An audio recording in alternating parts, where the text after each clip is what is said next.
donc s'adapter. Population du Sud Congo, population de la Côte d'Ivoire,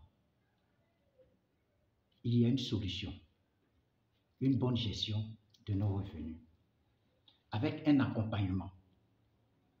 Je sais qu'il y a 3 façons de vivre, 3 façons principales de vivre. La première façon, c'est ceux qui vivent carrément au-dessus de leurs moyens. Ils ne peuvent pas se réaliser. Ils pensent qu'ils se réalisent, mais en fait, ce n'est pas le cas. Pourquoi? Parce qu'ils cherchent à paraître au lieu d'être. Tu ne peux pas percevoir un revenu de 200 000 et puis vivre sur la base de 500 000. Tu passeras toute ta vie à t'endetter. Tu risques de finir avec une crise cardiovasculaire parce que le stress sera tel que, à cause de toutes ces dettes. Et demain, quand tu ne seras plus là, tu laisseras comme héritage ces dettes à ta progéniture. Ce n'est pas une façon de vivre. Il faut être soi-même. Tu n'es pas obligé de chercher à ressembler à quelqu'un. Chacun est unique en son genre. Et chaque être humain sur la terre, par son passage, est tenu de marquer sa génération et d'écrire son histoire. Vivre au-dessus de ses moyens, c'est de la folie. Tu as juste une satisfaction morale et émotionnelle, mais qui aboutit à quoi? À un désastre. Ça ne vaut pas la peine.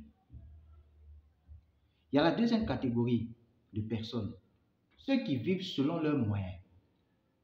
Tu ne peux pas percevoir 200 000, avoir une activité qui t'apporte 300 000, et puis tu vis sur la base de ces 300 000, ou tu vis sur la base de ton salaire de 200 000.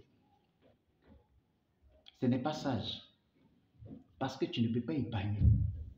Mais là où il y a le hic, c'est qu'en vivant de cette façon, lorsqu'une situation va se présenter, un imprévu va se présenter, tu seras obligé de crier au secours.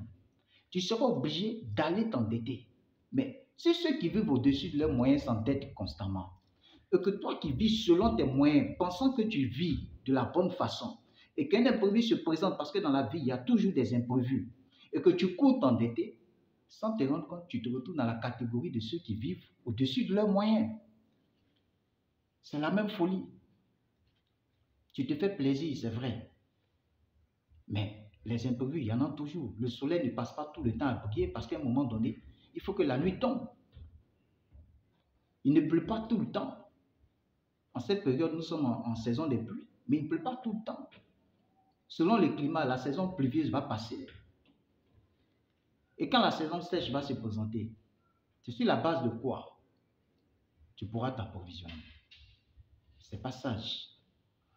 La troisième catégorie, c'est ceux qui sont dans la bonne catégorie, qui vivent en dessous de leurs moyens. Si tu as un revenu de 100 000, tu vis sur la base de 60 000. Amen. Tu peux vivre sur la base de 60% de ton revenu et les 40% là, tu épargnes.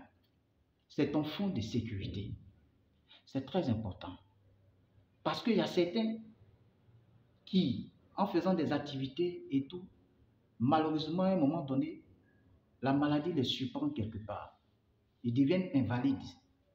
Mais s'ils ne sont pas inscrits dans des institutions qui peuvent les aider dans cet état-là à avoir leur pitance quotidienne jusqu'à ce que un jour la mort les rappelle, vous voyez que c'est difficile.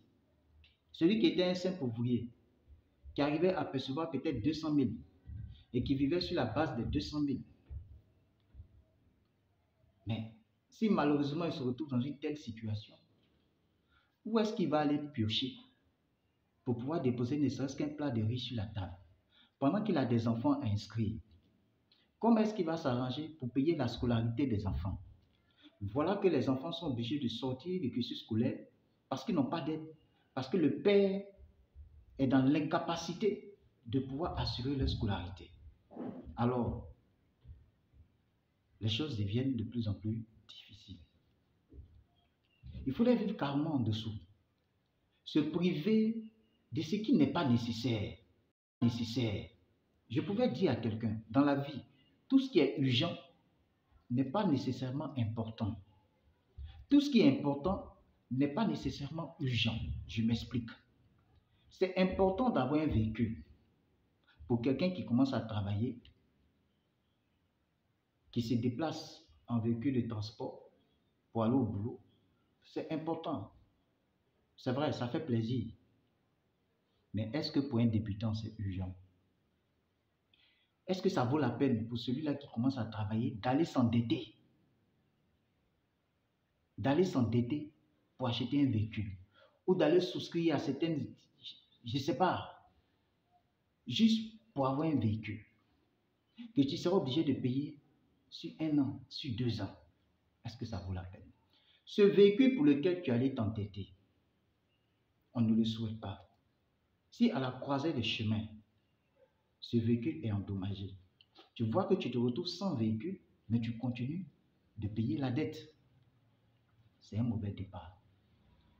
C'est important, quand on démarre une activité, d'avoir sa petite maison qu'on loue et tout, d'avoir sa vie privée, son intimité, parce que peut-être on vivait chez les parents. Mais est-ce que c'est urgent de quitter la maison familiale parce que tout simplement on a eu un petit boulot? Si malheureusement pour toi tu perds ce boulot, tu retourneras encore dans la maison familiale. Où est l'honneur? Où est la dignité? Ça n'a pas été sage. Et il est préférable de rester dans la maison familiale, si encore 1 an, 2 ans, d'épargner à partir du salaire qu'on te remet, d'apprendre à faire des économies. Tu peux aussi contribuer aux charges de la maison familiale, aider les parents. Mais pendant ce temps, tu épargnes. 2 ans après, tu peux te retrouver propriétaire d'un terrain. C'est possible. C'est une question de culture. C'est une question d'éducation. Je disais à quelqu'un que de la même manière, lorsqu'un enfant vient au monde, les parents sont tenus de donner à leur enfant une certaine éducation. De la même manière que les parents vont inscrire l'enfant à l'école et que l'école est tenue de former cet enfant-là afin qu'il soit un cadre demain, c'est de cette même manière-là qu'on doit apprendre aussi l'éducation financière. Déjà, un enfant à bas âge doit apprendre ce que c'est que l'épargne. On doit faire une initiation. Dans nos écoles aujourd'hui, il y a l'initiation à l'informatique, même à l'école primaire. Mais pourquoi pas l'initiation aussi à l'éducation financière? C'est important. C'est même très important. Parce qu'il y a des gens aujourd'hui qui ont bouclé haut les mains leur cursus scolaire avec assez de diplômes, qui occupent des postes de responsabilité, mais qui n'ont aucune notion de l'épargne.